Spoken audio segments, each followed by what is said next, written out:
బాలికలకు ఎక్కడ ఇబ్బందికర పరిస్థితి ఎదురైనా ఇంట్లో తల్లిదండ్రులకు చెప్పాలని ప్రకాశం జిల్లా ఎస్పీ ఏఆర్ దామోదర్ సూచించారు.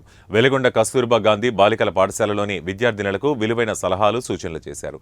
ఇంట్లో, పాఠశాలల్లో, వీధుల్లో పొరుగువారితో ఎదురయ్యే వేధింపులు, అసభ్య ప్రవర్తన గురించి నిర్భయంగా తల్లిదండ్రులకు తెలియజెప్పి రక్షణ పొందాలన్నారు. ఎలాంటి వాటిని నేరంగా పరిగణిస్తామో, ఎదుటివారు మనతో మెలిగే విధానం బట్టి వారు ఏ విధమైన ఆలోచనతో మనతో ప్రవర్తిస్తున్నారు, మన శరీరాన్ని తాకే విధానం బట్టి good touch are bad touch అంటే ఏమిటి, నేర ప్రవృత్తి కలిగి మనతో మెలుగుతున్నారా లేదా మంచి ఆలోచనతో మనతో ఉంటున్నారా, ఏ విధంగా స్పర్శను బట్టి అంచనా వేయవచ్చు అనే వానిపై వివరంగా తెలియజేశారు. అంతేకాకుండా చదువుకునే ప్రాంతంలో, బంధువులు ఇళ్ల వద్ద, మన చుట్టుపక్కల ప్రాంతాలలో మనతో అసభ్యంగా ప్రవర్తించే వారు ఎవరు, వారి నుండి మనల్ని మనం ఏ విధంగా రక్షించుకోవాలి, అలా ఎవరైనా మనపై దాడికి పాల్పడితే పోలీసుల నుంచి రక్షణ ఏ విధంగా పొందాలి అనే అంశాలపై జిల్లా ఎస్పీ అవగాహన కల్పించారు.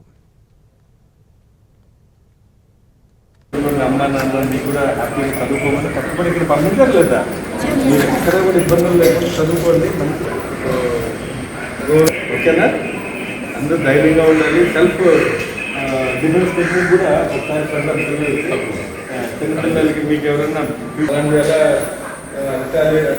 తిరిగి వాళ్ళని లాగరా లేదంటే బుధం తెలియజేసిన కొంతమంది ఎదురు ఉంటారు కదా, వాళ్ళు ఎలా మనం తప్పించుకోవాలనేది అది నేర్పుతారు. ఓకే, ఇంకా ఓకే, మంచి క్రికెట్, వాలీబాల్ చాలా ఉంటాయి మీకు, ఇది ఒక్కటే కాదు, కబడ్డీ.